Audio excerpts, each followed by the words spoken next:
आज हम देखेंगे आरएस प्री 2021 के पेपर को, जिसको हम फाइनल आंसर की के द्वारा सॉल्यूशन करेंगे, जिसकी एग्जाम 27/10/2021 को हुई थी। पहले आरपीएससी ने प्रोविजनल आंसर की जारी की और बाद में 22/11/2021 को इसकी फाइनल आंसर की जारी कर देगी। हालांकि इसका रिजल्ट भी आ चुका है और आप सभी जानते भी हो, और जो इसमें सेलेक्ट हुए उनको तो पता ही है, लेकिन फिर भी जो पीछे रह गए या फिर जो अन्य आरपीसी के जो एग्जाम देने जा रहे हैं उनके लिए भी ये प्रश्न अति महत्वपूर्ण है। तो इसमें जो फाइनल आंसर की के द्वारा आपको आंसर मैं टिक करवाऊंगा, तो उन आंसर को आप देख करके अपनी तैयारी को और भी बेहतर बना सकते हो। तो नमस्कार दोस्तों, मैं हूं अशोक कुमार और आपका आपके अपने परिवार स्टडी 58 में स्वागत है। वीडियो को लाइक कमेंट शेयर जरूर करें और चैनल पर पहली बार आए तो चैनल को सब्सक्राइब करना न भूलें। तो इसके अंदर जो जीके और जीएस का जो या पेपर हुआ था, उस पेपर के हर क्वेश्चन को हम सॉल्यूशन करेंगे। तो यहाँ इनके क्वेश्चन एक साइड में आप देखते जाइए। मैं सिर्फ आपको हिंदी वर्जन सॉल्यूशन करवाऊंगा या फिर दोनों ही वर्जन चलो साथ में लेके मैं चल रहा हूँ, तो आप देखते जाइए। एक तरफ हिंदी वर्जन है और एक तरफ इंग्लिश वर्जन है। तो जिसमें पहला क्वेश्चन था, रूमा देवी के बारे में निम्न में से कौन सा कथन सही नहीं है। आपको सिर्फ मैं टिक करवा रहा हूँ इसमें। अगर आपको चाहिए कि मैं आपको इसको पूरा ज़्यादा व्याख्या के साथ समझाऊं तो भी आप कमेंट करके मुझे बता सकते हो। तो इसका राइट आंसर होगा 2। तो कौन सा सही नहीं है कि वे जसराजपुर खेतरी गांव में पली बढ़ी, ये सही नहीं है। उन्हें हस्तशिल्प के क्षेत्र में जाना जाता, उन्हें भारत के राष्ट्रपति द्वारा 2018 में नारी शक्ति पुरस्कार से सम्मानित किया गया। उन्होंने हजारों महिलाओं को रोजगार का बढ़ावा देने में क्या दिखाई अहम भूमिका निभाई है। क्वेश्चन संख्या जो दूसरा हम देखेंगे कि बखना जी, संत दास जी, जगन्नाथ जी, माधोदास जी नामक संतों का संबंध निम्नलिखित में से किस संप्रदाय थे। तो ये सारे के सारे दादू पंथ से संबंधित हैं। अगला जो क्वेश्चन संख्या थर्ड है कि सूची को 1 को 2 से मिलाना है। दोनों सूची दी गई है, इनको एक दूसरे से क्या करना, आपको मिलान करना। इसमें एक सूची में आपके त्योहार दिए गए और दूसरी सूची के अंदर उन त्योहार कौन से महीने के अंदर या कौन सी तिथि को वो त्योहार आप मनाते हो। तो जो इसका जो तीसरे का सही आंसर होगा 2, यानी जो आपकी कजली तीज है। तो कजली तीज कब मनाई जाती है? भाद्रपद कृष्ण तृतीया को। जबकि आपकी होली कब मनाई जाती है? ये फाल्गुन पूर्णिमा को मनाई जाती है। जबकि पर्युषण पर्व कब होता है? ये भाद्रपद महीने में, ये जैन धर्म से संबंधित है। और ये जो गणगौर, ये क्षेत्र महीने के अंदर, कौन से महीने में? क्षेत्र महीने में ये त्योहार मनाए जाते हैं। अगला क्वेश्चन संख्या देखेंगे 4, निम्न में से कौन कौन से सिद्धांत जैन धर्म से संबंधित। इसमें पूछा है कि कौन कौन से सिद्धांत जैन धर्म से संबंधित है। तो इसका राइट आंसर होगा 1 और 4, यानी अनिकांतवाद और स्यादवाद, ये जैन धर्म से संबंधित है। जबकि ये जो स्यादवाद है और शून्यवाद, ये बौद्ध धर्म से संबंधित हैं। अगला जो क्वेश्चन संख्या हम 5 देखेंगे, राजस्थान के रीति रिवाजों में आणो क्या है। तो राजस्थान का जो रीति रिवाजों में आणो क्या, तो इसका तीसरा सही होगा। विवाह के पश्चात दुल्हन को पहली बार ससुराल भेजना, तो उसको क्या कहलाता है? आना कहलाता है। क्वेश्चन संख्या 6 है, इसमें भी फिर से आपके मिलान करने वाला क्वेश्चन। एक तरफ तो जो क्रांतिकारियों पर जो षड्यंत्र केस चलाए गए वो दिए गए हैं, और दूसरी तरफ कौन से क्रांतिकारी थे उनसे संबंधित उनके नाम दिए गए हैं। तो आपको इनका क्या करना है? मिलान करना। तो जो क्वेश्चन संख्या 6, इसका भी आपके राइट आंसर होगा 3। मतलब जो हावड़ा षड्यंत्र केस है, वो हावड़ा षड्यंत्र केस से कौन संबंधित थे? जतीन्द्र नाथ मुखर्जी संबंधित थे। जबकि जो लाहौर षड्यंत्र केस है, इससे कौन? राजगुरु संबंधित थे। जबकि जो दिल्ली षड्यंत्र केस है, इससे मास्टर अमित चंद या अमीर चंद संबंधित थे। जबकि अलीपुर जो षड्यंत्र केस है, इससे अरविंद घोष संबंधित थे। क्वेश्चन संख्या आप 7 देखेंगे कि विधवा पुनर्विवाह को प्रोत्साहित करने के उद्देश्य से 1871 में राजमुंद्री सोशल रिफॉर्म एसोसिएशन स्थापित किया गया था। तो ये किसके द्वारा किया गया था? ये किया गया वीरेश लिंगम के द्वारा। 1 नंबर इसका सही है। क्वेश्चन संख्या 8, इंडियन इंस्टीट्यूट ऑफ साइंस की स्थापना बेंगलोर में कब और किनके प्रयासों से हुई थी। तो इसका सही आंसर है 1909 में, और जमशेदजी टाटा उनके प्रयासों से क्या होती है? स्थापना होती है।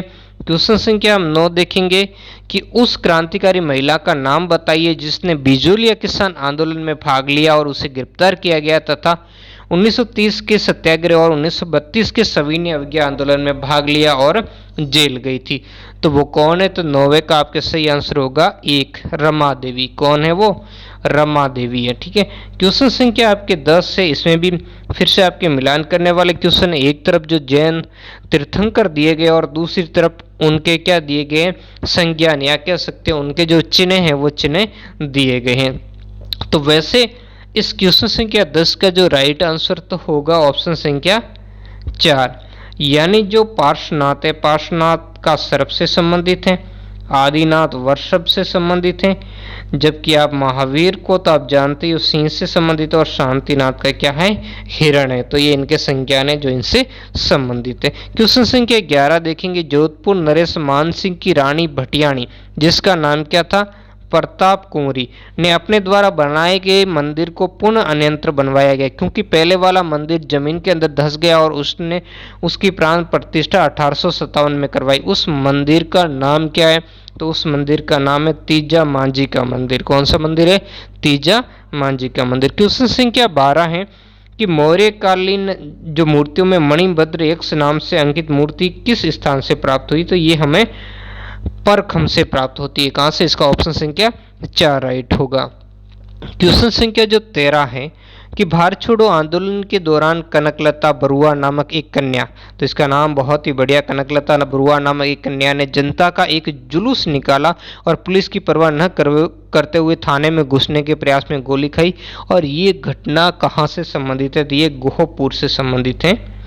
क्वेश्चन संख्या 14, निम्न में से कौन सा युग्म सही सुमेलित नहीं है? ये ध्यान रखना, सही सुमेलित नहीं है। 3 तो सही सुमेलित, 1 नहीं है। तो वो कौन है? नेहतरंग स्वाई प्रताप सिंह, ये नहीं है। बाकी नागदमन के लेखक सयाजी झूला है, रणमलचंद के लेखक श्रीधर व्यास हैं, और भाषा भूषण के महाराजा जसवंत सिंह।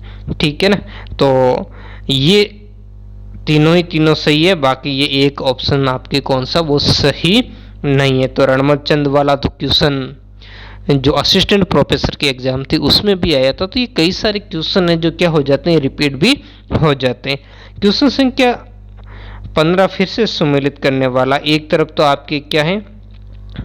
जो प्राचीन जो वैदिक काल के नाम है, जो अनाजों के उनको क्या कहते थे? जो अनाज होते थे उनके बारे में आपको, अनाज या दालें वगैरह होती थी, तो जो इनके बारे में आपको क्या करना है? बताना है कि ये प्राचीन समय में इनको क्या कहते थे। ठीक है ना, तो क्वेश्चन संख्या जो 15 इसका सही आंसर होगा ऑप्शन संख्या 4, यानी ब्रीही किसको कहते हैं? ब्रीही हम किसको कहेंगे? चावल को।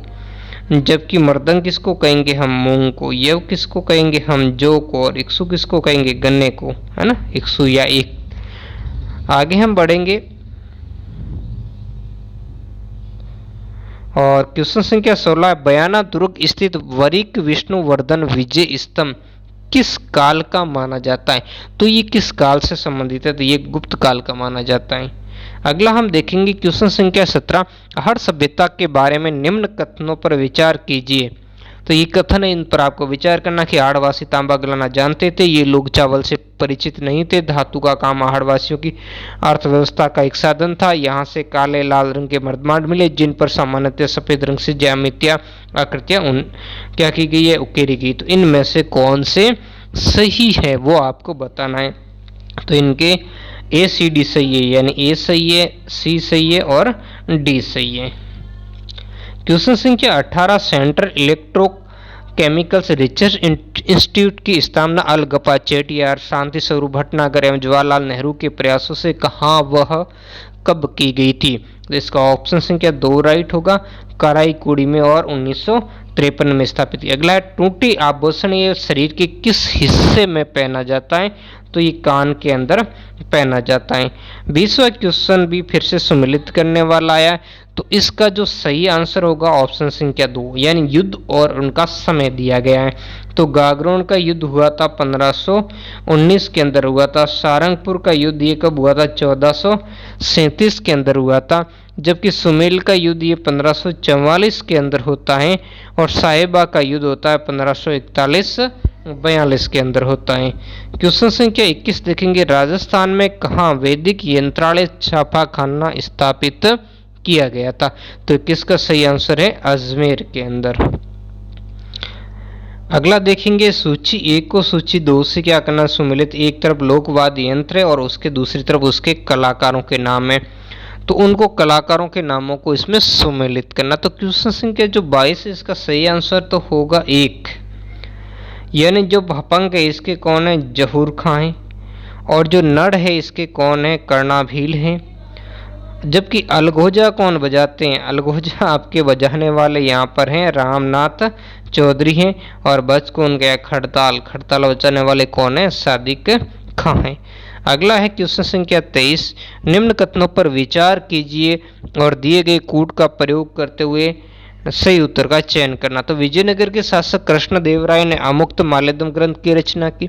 कृष्णदेवराय को आंध्र भोज के नाम से भी जाना जाता। उनके दरबार को अलसानी पेदना नामक राजकवि सुशोभित करता था, जो संस्कृत और तमिल दोनों भाषाओं का क्या था, ज्ञाता था। तो इसका जो सही आंसर होगा वो है कथन 1 और 2 सही है, यानी ये कथन 1 2 सही है, जबकि तीसरा कथन इसमें क्या होगा, गलत होगा। क्वेश्चन संख्या जो 24 है वो है राजस्थानी भाषा साहित्य एवं संस्कृति जो अकादमी है वो कहाँ पर स्थित है। तो ये अकादमी कहाँ पर है, ये आपके हैं बीकानेर में। क्वेश्चन संख्या 25 है समाचार पत्र मजहरुल सरूर कहाँ से और कब प्रकाशित हुआ था। तो ये समाचार पत्र भरतपुर से और 1849 में क्या हुआ था, प्रकाशित हुआ। ये फिर से रिपीट क्वेश्चन हुआ है, पहले एग्जाम्स के अंदर पूछा जा चुका है। क्वेश्चन संख्या 26 है भारत के उच्चतम न्यायालय के मुख्य न्यायमूर्ति का सही क्रम। ये थोड़ा डिफिकल्ट लेवल का क्वेश्चन था, तो इसका ऑप्शन 4 है एच.एल. दत्तू, टी.एच. ठाकुर और जगदीश खेहर है। क्वेश्चन संख्या जो 27 है राजस्थान जो राज्य विधान परिषद के उत्साधन के लिए राज्य विधानसभा द्वारा संविधान के अनुच्छेद 169 के अंतर्गत स्वीकृत संकल्प के बारे में निम्नलिखित में से कौन सा कथन सही है। तो इसका सही कथन है ऑप्शन संख्या 2, केंद्र सरकार पर कोई बाध्यता अधिरोपित नहीं करता कि वह संसद में विधि निर्माण हेतु कार्रवाई करे, जैसे कि राजस्थान में होने वाला था, लेकिन केंद्र सरकार ने उसको ठुकरा दिया था। राजस्थान सरकार ने प्रस्ताव भेजा था, हालांकि केंद्र सरकार ने उसको क्या कर लिया, ठुकरा दिया। राजस्थान विधानसभा के प्रक्रिया और कार्य संचालन संबंधी नियमों के अनुसार निम्नलिखित में से कौन से विभाग के प्राक्कलन और प्राक्कलन समिति क के नियंत्रणाधीन नहीं है। तो 28 का ऑप्शन संख्या 2 गृह विभाग होगा। क्वेश्चन संख्या 29 है राजस्थान लोक सेवा आयोग अपने कार्यों का वार्षिक जो प्रतिवेदन है वो किससे प्रस्तुत करता है। तो वो राज्यपाल के समक्ष प्रस्तुत करता है। किसके समक्ष प्रस्तुत करता है, आपने राज्यपाल के। अगला है राजस्थान नगरपालिका अधिनियम 2009 के प्रावधानों के अनुसार राज्य सरकार द्वारा नगर परिषद में अधिकतम कितने व्यक्ति निर्दिष्ट किए जा सकते। निर्दिष्ट का मतलब नॉमिनेटेड उनको किया जा सकता है, या हम कह सकते हैं उनको मनोनीत किया जा सकता है। तो ये 8 व्यक्ति हैं। क्वेश्चन संख्या 31 हम देखेंगे निम्नलिखित में से नागरिक अधिकार पत्र के मूल तत्वों में कौन से सम्मिलित नहीं पूछा है। इस चारों में से कौन से सम्मिलित नहीं है। तो इसका ऑप्शन संख्या 4 होगा अभिकरण के कार्य के निरीक्षण का प्रावधान, ये शामिल नहीं है। क्वेश्चन संख्या 32 है राजस्थान प्रशासनिक सेवा अधिकारियों को पहली बार जिला कलेक्टर के रूप में पद स्थापना निम्नलिखित में से किस वर्ष किया गया था। तो इसका सही आंसर होगा 3/2009 में किया गया था। तो 32 का क्या होगा, 2009 के अंदर किया गया था। अगला क्वेश्चन 33 देखेंगे राजस्थान के निम्नलिखित मुख्यमंत्रियों में से कौन लोकसभा के सदस्य नहीं रहे। लोकसभा के सदस्य आपके नहीं रहे। तो इसका ऑप्शन संख्या 4 होगा, जिसमें ए है, बी है और डी है, यानी हरिदेव जोशी, भैरव सिंह शेखावत और बरकतुल्ला खां ये लोकसभा के सदस्य नहीं रहे, जबकि टीकाराम जो पालीवाल है वो लोकसभा के सदस्य रहे हैं। क्वेश्चन संख्या 34 है निम्नलिखित में से कौन राजस्थान राज्य मानवाधिकार आयोग के अध्यक्ष पद पर नियुक्ति हेतु अधिकृत, यानी किसकी नियुक्ति हो सकती है। तो ये है उच्च न्यायालय का मुख्य न्यायाधीश है, इसकी नियुक्ति हो सकती है। राजस्थान पंचायती राज अधिनियम 1994 की किस धारा को संशोधित कर ग्राम सेवक के स्थान पर ग्राम विकास अधिकारी अभिव्यक्ति को प्रतिस्थापित किया गया। तो ये धारा कौन सी थी, 89 थी, 89। क्वेश्चन संख्या 36 है जिसमें कथन दिया गया, कथन क्या कह रहा, नियंत्रण एवं महालेखा परीक्षक का कर्तव्य न केवल व्यय की वैधता सुनिश्चित करता है अपितु उसका औचित्य भी सिद्ध करना है। और जबकि कारण क्या, उसे वित्तीय प्रशासन के क्षेत्र में संविधान और संसद के कानूनों को बनाए रखना है। तो इसमें से जो आपका जो 36 का सही होगा वो ऑप्शन संख्या 2 होगा। मतलब ए और आर दोनों ही सही है और ए आर की क्या करता है, सही व्याख्या कर रहा है। अब देखो आपका क्वेश्चन संख्या जो 37 है इसको आरपीसी ने क्या कर दिया है, डिलीट कर दिया है, ठीक है। और क्वेश्चन संख्या जो 38 है इसको भी आरपीसी ने क्या कर दिया है, डिलीट कर दिया है, ठीक है ना। तो अब हम देखेंगे क्वेश्चन संख्या 39 को देखेंगे। तो जो क्वेश्चन संख्या 39 है वो क्या कह रहा है, भारत के संविधान के अनुच्छेद 103 के तहत राष्ट्रपति लोकसभा सदस्यों की निर्भरताओं से संबंधित किसी भी प्रश्न पर कोई निर्णय देने से पूर्व निम्नलिखित में से किसकी राय लेगा। तो आप सीधा सा जानते हो इसकी राय किसकी लेगा, निर्वाचन आयोग, क्योंकि सारा काम कौन करता है, निर्वाचन आयोग ही करता है। अगला क्वेश्चन संख्या 40 है, राष्ट्रीय न्यायिक नियुक्ति आयोग से संबंधित कौन से संविधान संशोधन अधिनियम को उच्चतम न्यायालय की संविधान पीठ ने असंवैधानिक घोषित। ये भी रिपीट क्वेश्चन हुआ, पहले आया हुआ, पूछा हुआ है।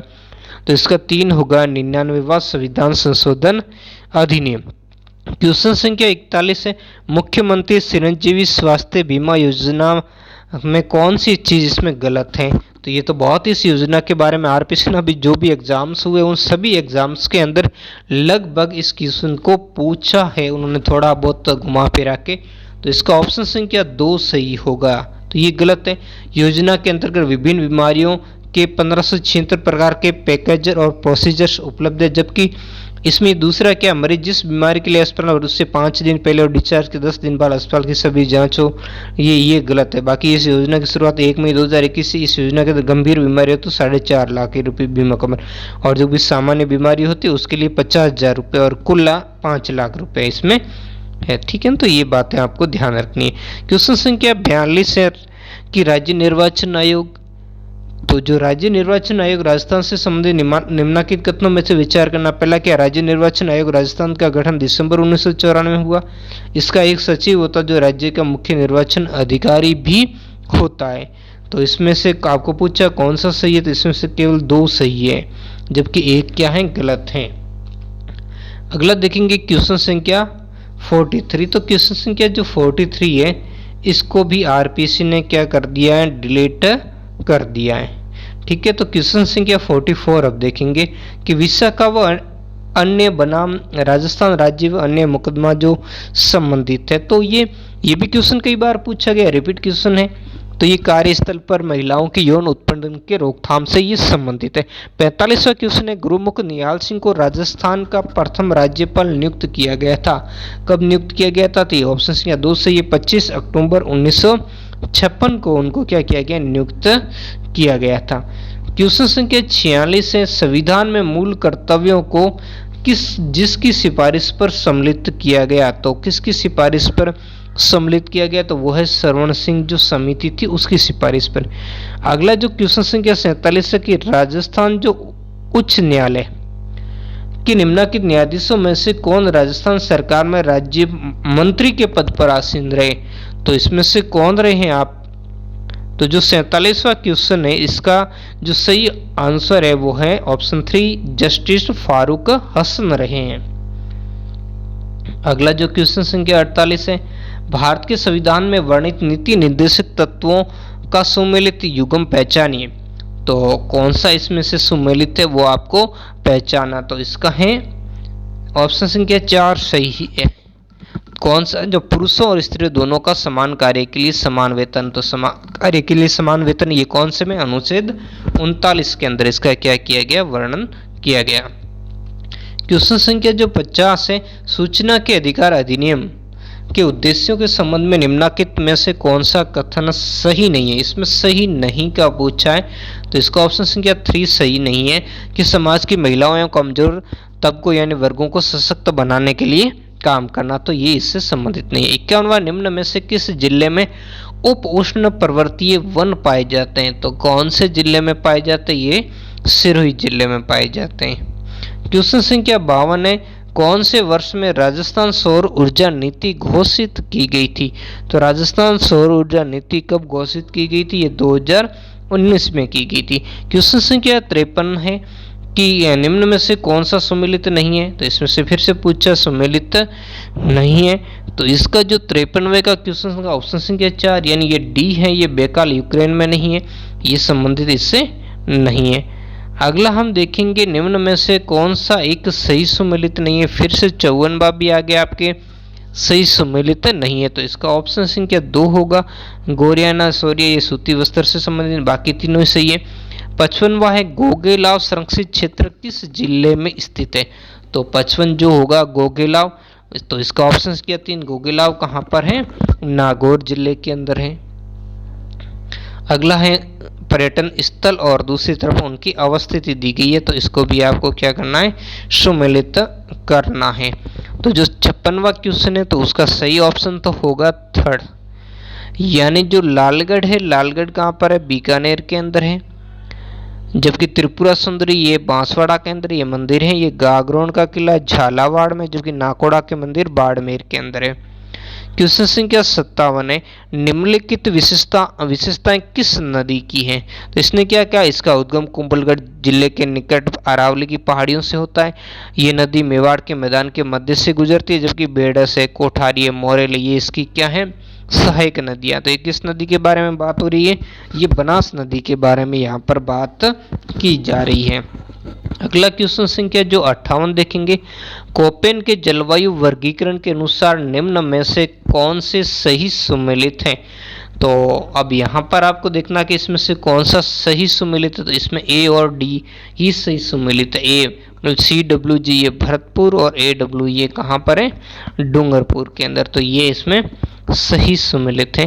क्वेश्चन संख्या जो 59 देखेंगे, निम्न में से थार मरुस्थल के भाग कौन सा है? ठीक है, तो ये कौन से भाग जो थार के मरुस्थल के भाग है? तो इसमें ऑप्शन संख्या 3 होगा ABD, यानी गोडवाड़ा, शेखावटी और घग्गर का जो मैदान है ये थार के मरुस्थल से संबंधित है। क्वेश्चन संख्या 60 है डोडा बेटा चोटी स्थित है। तो डोडा बेटा चोटी ये कहाँ पर स्थित है? ये नीलगिरी की पहाड़ियों में। कौन सी पहाड़ियाँ? डोडा बेटा जो चोटी नीलगिरी की पहाड़ियों। जबकि क्वेश्चन संख्या जो 61 है इसको RPC ने डिलीट कर दिया है। हम देखेंगे क्वेश्चन संख्या 62 को देखेंगे, तो राजस्थान में अनुसूचित जनजाति जनसंख्या का द्वितीय स्थान पर सर्वाधिक प्रतिशत है। 2011 की जनगणना के अनुसार इन्होंने पूछा था, तो इसका सही आंसर होगा 3 डूंगरपुर जिला। क्वेश्चन संख्या 63 है निम्न में से कौन उत्तर दक्षिण गलियारे पर स्थित है? तो उत्तर दक्षिण गलियारे पर कौन स्थित है? आगरा स्थित है। ये भी रिपीट क्वेश्चन है। 64वां ये फिर से सम्मिलित करने वाला क्वेश्चन आ गया, जिसमें एक तरफ जिले और दूसरी तरफ उनके प्रमुख उद्योग दिए गए। तो इस 64 का ऑप्शन संख्या 4 सही होगा। जैसे उदयपुर में कौन से उद्योग है? प्रमुख रूप से सीसा जस्ता के उद्योग है। नागौर में मुख्य रूप से सफ़ेद सीमेंट के जो कारखाने वगैरह हैं। भीलवाड़ा में वस्त्र उद्योग है और कोटा में क्या है? रसायन उद्योग संबंधित स्थित है। अगला क्वेश्चन संख्या 65 ये फिर से सम्मिलित करने वाला क्वेश्चन है। तो इसमें एक तरफ नदियां दी गई है और दूसरी तरफ उनकी सहायक नदियां दी गई है। तो 65वें का सही आंसर होगा ऑप्शन संख्या 2, यानी कि गोदावरी नदी की सहायक नदी कौन है? पैनगंगा है। महानदी की सहायक नदी कौन है? शिवनाथ है। जबकि जो दामोदर नदी है उसकी सहायक नदी कौन है? बाराकर है। और फिर अब कावेरी की सहायक नदी कौन सी है? भवानी है। क्वेश्चन संख्या 66 है निम्न में से कौन सा सही सम्मिलित नहीं है? तो इसमें एक तरफ खनिज है और दूसरी तरफ वो खनिज कहाँ से मिलते हैं, निकलते हैं, तो उनसे संबंधित क्वेश्चन पूछा है। तो इसका ऑप्शन संख्या 2 होगा बॉक्साइड लोहरदगा, ये सही सम्मिलित नहीं है।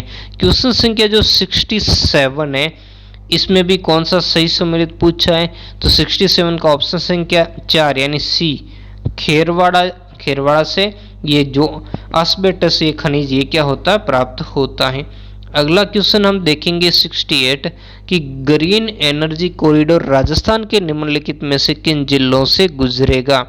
तो ये कौन से जिलों से गुजरेगा उसके बारे में यहाँ पर बात हो रही। तो 68 का 1 होगा, ये अजमेर, चित्तौड़गढ़ और बीकानेर से होकर के गुजरेगा। क्वेश्चन संख्या जो 69 है ये फिर से सम्मिलित करने वाला क्वेश्चन आ गया। जिसमें एक तरफ स्थान दिए गए और दूसरी तरफ ऊर्जा दी गई, यानी ऊर्जा के संयंत्र कौन कौन से स्थानों पर स्थित है। तो 69 का ऑप्शन संख्या राइट होगा 4। मतलब क्या है कि जो पावागढ़ है, पावागढ़ में किससे संबंधित है, संयंत्र सौर ऊर्जा से संबंधित है। जबकि तातपानी है, जो तातपानी में भूतापीय ऊर्जा से संबंधित जो संयंत्र स्थापित किए गए। जबकि जो मुफ्तदल है यहाँ पर पवन ऊर्जा से संबंधित, जबकि काकरापार में परमाणु यानी आणविक ऊर्जा है उससे संबंधित संयंत्र स्थापित है। 70वां फिर से सम्मिलित करने वाला क्वेश्चन है, यानी बहुत सारे सम्मिलित करने वाले क्वेश्चन आते हैं जिसमें एक तरफ स्थलाकृति और दूसरी तरफ वो महाद्वीप दिया गया कि कौन से महाद्वीप में वो स्थलाकृतियां हैं वो स्थित है। तो इसका सही तो ऑप्शन संख्या 4 ही होगा कि जैसे एकांकागुआ एक पहाड़ी है जो कहाँ पर है, पहाड़ी श्रृंखला है जो दक्षिण अमेरिका के अंदर स्थित है। जबकि जो मेसेटा ये कहाँ पर है, ये यूरोप के अंदर स्थित है। जबकि जो सेरेनगेटी के जो मैदान है, सेरेनगेटी के ये मैदान अफ्रीका के अंदर है। जो गिब्सन डेजर्ट ये ऑस्ट्रेलिया के अंदर अवस्थित है। क्वेश्चन संख्या 70 है, वर्ल्ड हैप्पीनेस इंडेक्स 2021 में भारत का स्थान कौन सा है। तो 71 का ऑप्शन हो जाएगा 4, 139 से। क्वेश्चन संख्या 72, औद्योगिक उत्पादन निर्देशांक जो कि भारतीय अर्थव्यवस्था के अंदर क्या करता है, औद्योगिक क्रियाओं का मापक है। इनमें निम्नलिखित में से किससे सम्मिलित नहीं किया जाता। तो इसमें से किससे सम्मिलित नहीं किया जाता, गैस एवं जलापूर्ति। क्वेश्चन संख्या जो 73 है कि 2021-22 के राजस्थान बजट में विद्युत पर कुल व्यय का प्रस्तावित योजना व्यय प्रस्तावित वो कितना है, 14.32% है। कितना है, 14.32%। अगला क्वेश्चन संख्या 74 है, बाजार मूल्यों पर शुद्ध राष्ट्रीय उत्पाद है। तो बाजार जो मूल्य उस पर शुद्ध राष्ट्रीय उत्पाद क्या है कि बाजार मूल्यों पर सकल राष्ट्रीय उत्पाद माइनस मूल्यह्रास। क्वेश्चन संख्या 75 है, निम्न में से कौन से बजट में भारत में रेल बजट है उसको केंद्रीय बजट से में मिला लिया गया है। तो यानी अब अलग नहीं होगा साथ में। तो कौन से बजट से ऐसा शुरू किया गया, ये 2017-18 का जो बजट था वहां से इसको शुरू किया गया है। अगला जो क्वेश्चन संख्या 76 देखेंगे, राजस्थान में राष्ट्रीय ग्राम स्वराज्य अभियान के संदर्भ में निम्नलिखित में से कौन सा कथन गलत है। तो इसमें 1 नंबर ही गलत है। इस योजना का नारा कि अपनी योजना अपना विकास, तो ये इसमें गलत है।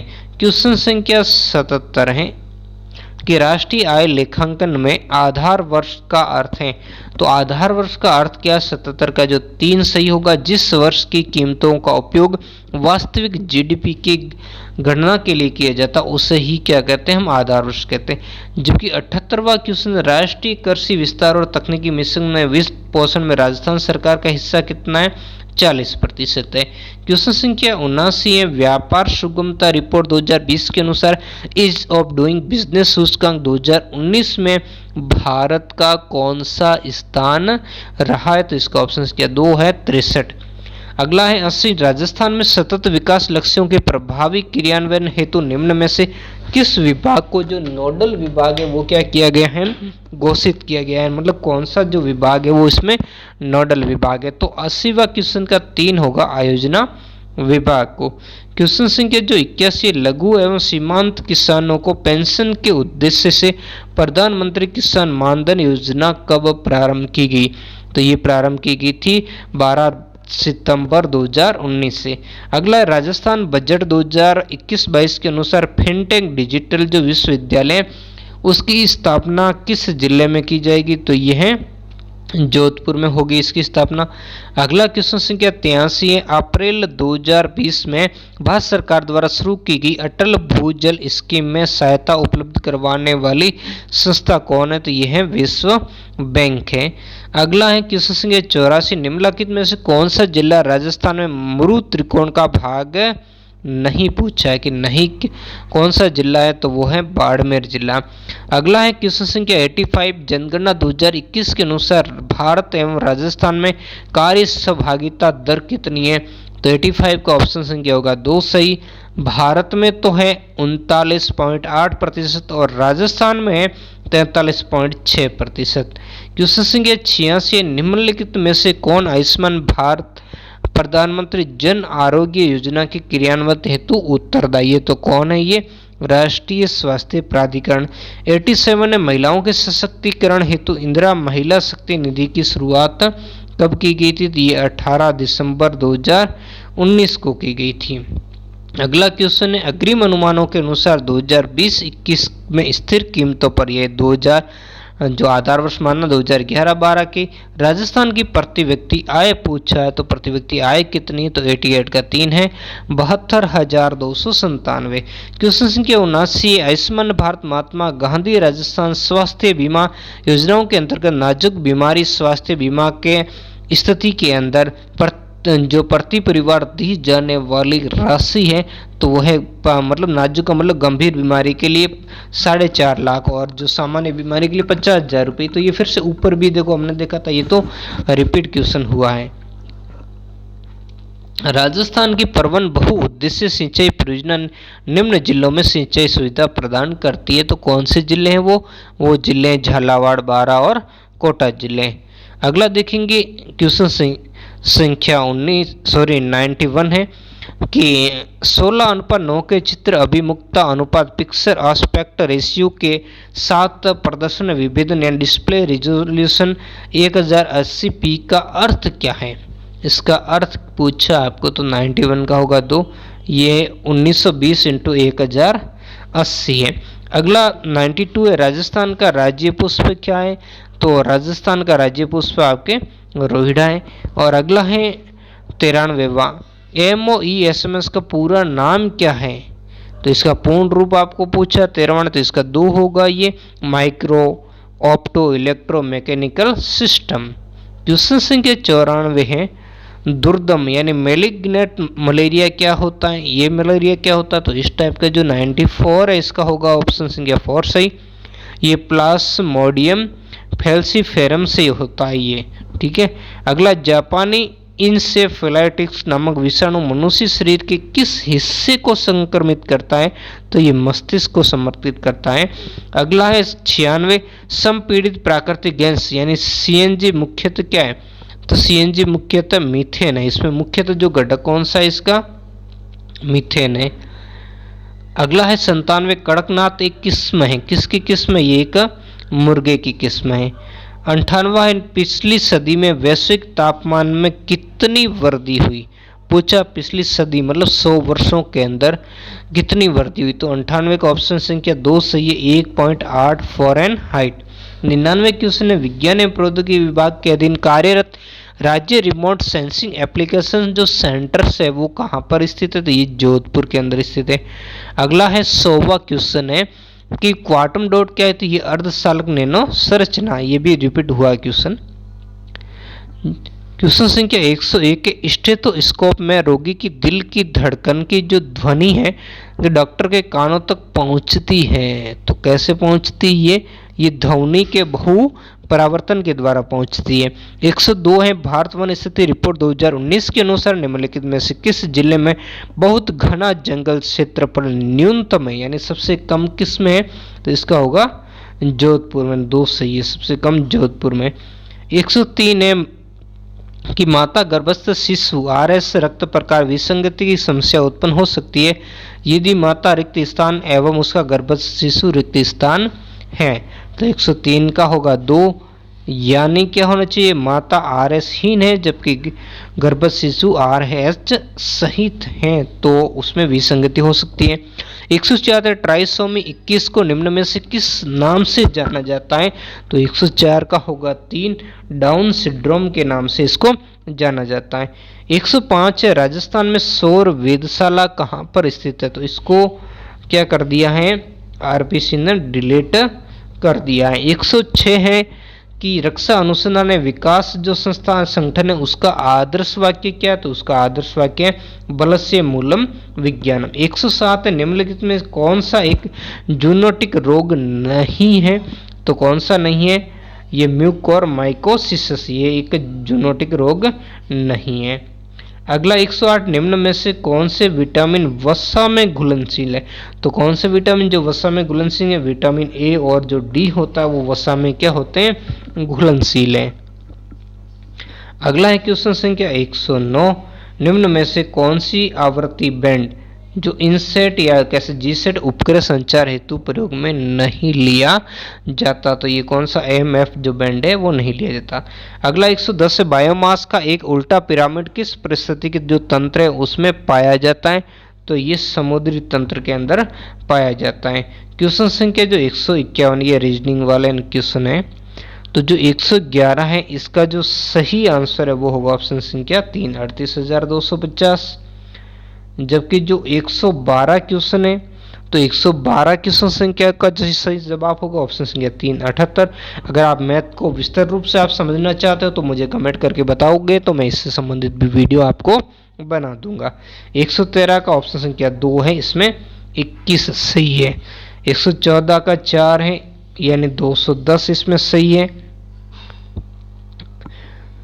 सॉरी इसमें 4 ऑप्शन संख्या 4 209 सही है। 115 क्वेश्चन संख्या, तो क्वेश्चन संख्या जो 115 है इसका राइट आंसर होगा 2 पूर्व दक्षिण। जबकि 116 इसका राइट आंसर होगा 4 2055। जबकि 117 क्वेश्चन संख्या है, 117 को क्या कर दिया गया, डिलीट कर दिया गया है। जबकि क्वेश्चन संख्या 118 का 1 सही है 24,000। क्वेश्चन संख्या 119 है, तो क्वेश्चन संख्या जो 119 है इसका जो राइट आंसर है ऑप्शन संख्या 4 होगा 5/54। जबकि 120 है इसका राइट आंसर 2 है 720। क्वेश्चन संख्या 121 है, ये जो तार्किक क्वेश्चन है तो इसका जो 121वां क्वेश्चन इसका राइट आंसर होगा ऑप्शन संख्या 3 होगा। यानी ये बहुत बड़ा क्वेश्चन है, यहाँ पर इसका ऑप्शन संख्या 3 दिया हुआ है। तो इसमें जो ऑप्शन संख्या 3 यानी 2 और जो 3 तर्क है वो क्या है, मजबूत हैं। क्वेश्चन संख्या जो 122 है तो इसमें भी फिर से वो पूछा है तर्क के बारे में, तो इसका ऑप्शन संख्या 2 यानी केवल 2 ही सही है। ऑप्शन क्वेश्चन संख्या 123 है, तो 123 का 4 होगा दादा। और क्वेश्चन संख्या 124 है, 124 का सही आंसर होगा 3। कौन सा होगा, ऑप्शन संख्या 3 होगा। जबकि जो 125 है तो 125 का ऑप्शन संख्या आपके 2 होगा 11। और जो 126 है फिर से वो तर्क वाला है, तो 126 का सही आंसर हो जाएगा आपके 1। केवल एक निष्कर्ष एक अनुसरण करता है। जबकि 127वां क्वेश्चन है, 127वें क्वेश्चन का इसमें भी फिर से वही तर्क आधारित क्वेश्चन, तो इसमें ऑप्शन संख्या 2 सही होगा। केवल 2 पूर्व धारणा इसमें क्या है, अंतर्निहित है। और 128 का भी क्या होगा, ऑप्शन संख्या 2 सही होगा। और 129 है, 129 का क्या सही होगा, इसका होगा ऑप्शन संख्या 1 सही होगा। और जो 130 है, 130 का ऑप्शन संख्या 2 यानी इसमें क्या आएगा, आंसर 4 आएगा। और 131 मार्च 2021 में भारत में निम्नलिखित में से किस देश के साथ आपदा प्रबंधन सहनीयता समन्वय के क्षेत्र में समझौता ज्ञापन यानी MOU हस्ताक्षरित किया गया था। तो 131 का सही है बांग्लादेश। टोक्यो पैरालंपिक जो 2020 के समापन समारोह में कौन सा खिलाड़ी जो है वो भारतीय ध्वजवाहक बना था। तो 132 का 4 है वो है अवनी लेखरा। 133 है, अंतर्राष्ट्रीय एनी अवार्ड 2020 किसे प्रदान किया गया। तो 133 का सही है ऑप्शन संख्या 2 CN राव को। 134 से इटली ने किस देश को हराकर UEFA यूरो 2020 का जो फाइनल का किताब है वो जीता है। तो ये इंग्लैंड को हराकर। क्वेश्चन संख्या 135 है, निम्नलिखित में से कौन marathon war leadership in combat in Afghanistan नामक जो पुस्तक है उसके लेखक है, इसके कौन है, जेफरी स्लोसर है। अगला है क्वेश्चन संख्या 136, पुस्तक संस्कृति सनातन दीट के लेखक कौन है। तो इस पुस्तक के लेखक कौन है, भंवर सिंह सामोर है। 137 से राजस्थान जन आधार प्राधिकरण अध्यादेश लागू हुआ था, कब लागू हुआ था, ये 18 दिसंबर 2019 को लागू हुआ था। ये फिर से रिपीट क्वेश्चन हुआ है इसी पेपर के अंदर। आपूर्ति श्रृंखला लचीलापन पहल SCRI के बारे में निम्नलिखित कथनों पर आपको विचार करना है। तो जो 138 है इसका सही है, एक केवल एक ही क्या है सत्य है। ठीक है, यानी अंतर्राष्ट्रीय व्यापार के संबंध में आपूर्ति श्रृंखला लचीलापन एक दृष्टिकोण जो एक देश की किसी अप्रत्याशित स्थिति में आयात की निर्बाध आपूर्ति को सुनिश्चित करने में क्या करता है, मदद करता है। क्वेश्चन संख्या 139 है कि निम्नलिखित में से कौन टोक्यो ओलंपिक 2021 में सिल्वर पदक विजेता रहे। तो इनमें से कौन जिनने सिल्वर पदक जीता था, तो इसका सही होगा 3 ए और डी यानी रवि कुमार दहिया और मीराबाई चानू ने। 140वां कॉलेज विद्यार्थियों को डिजिटल अकादमिक सामग्री की सहायता प्रदान करने के लिए राजस्थान सरकार ने एक ऐप को प्रारंभ किया और इस ऐप का नाम क्या है, तो 140 का 3 होगा माई बुक लो ऐप। अगला क्वेश्चन संख्या 141 है कि निर्यातक बनने के आकांक्षी लोगों के लिए प्रारंभ किया गया मिशन निर्यातक बनो परिवर्तित किया गया। तो किसके द्वारा परिवर्तित किया गया, तो ये है उद्योग विभाग, राज्य सरकार व रिको द्वारा। तियानवेन वन क्या है, तो जो तियानवेन वन है ये क्या है, चीन का अंतरिक्ष यान है। क्वेश्चन संख्या 143 से ये सम्मिलित करने वाला फिर से क्वेश्चन आया, खिलाड़ी और उनका खेल वो कौन से खेल से संबंधित है। तो 143 का ऑप्शन संख्या 1 सही होगा, यानी भाविना जो पटेल है वो भाविना पटेल टेबल टेनिस से संबंधित है, जबकि निषाद कुमार ये ऊंची कूद से संबंधित है, जबकि हरविंदर सिंह तीरंदाजी से और देवेंद्र जालड़िया भाला फेंक से संबंधित है। क्वेश्चन संख्या 144 से निम्नलिखित में से किसने times 2021 list of 100 most influential people में स्थान किया, तो इसका तो सभी सही है। 144 का जो ऑप्शन संख्या 1 है सी होगा, ए बी सी डी सभी सही है। क्वेश्चन संख्या जो 145 है कि 23 मार्च 2021 को हंगर हॉट स्पॉट रिपोर्ट किसके द्वारा जारी की गई थी। तो ये रिपोर्ट किसके द्वारा जारी की गई है, ये FAO तथा WFE दोनों के द्वारा ये साझा रूप से क्या की गई है, जारी की गई। अगला है नजीब मिकाती कौन है, तो 146 का सही होगा 4, ये लेबनान के क्या है, प्रधानमंत्री है। अगला 147 से भारत का प्रथम कृषि आधारित कुसुम सौर ऊर्जा संयंत्र परियोजना को राजस्थान के किस गांव में प्रारंभ किया गया था, तो ये भालोजी गांव में था। अगला 148 से नाबी MG क्या है, तो नाबी MG क्या, ये गेहूं की एक किस्म है। 149 है कि धोलावीरा गुजरात हाल ही में खबरों में क्यों था, तो 149 का आप जानते ही हो कि 2 होगा कि हाल ही में यूनेस्को की विश्व विरासत सूची में इसको शामिल किया गया। अंतिम क्वेश्चन है राष्ट्रपति रामनाथ कोविंद ने किस संविधान संशोधन अधिनियम को 18 अगस्त 2021 को मंजूरी दी, तो 105वां संविधान संशोधन अधिनियम। तो ये कुल RS के 150 प्रश्न थे। अगर वीडियो अच्छा लगा तो लाइक कमेंट शेयर जरूर करें, चैनल को सब्सक्राइब करें और कमेंट करते रहें। धन्यवाद।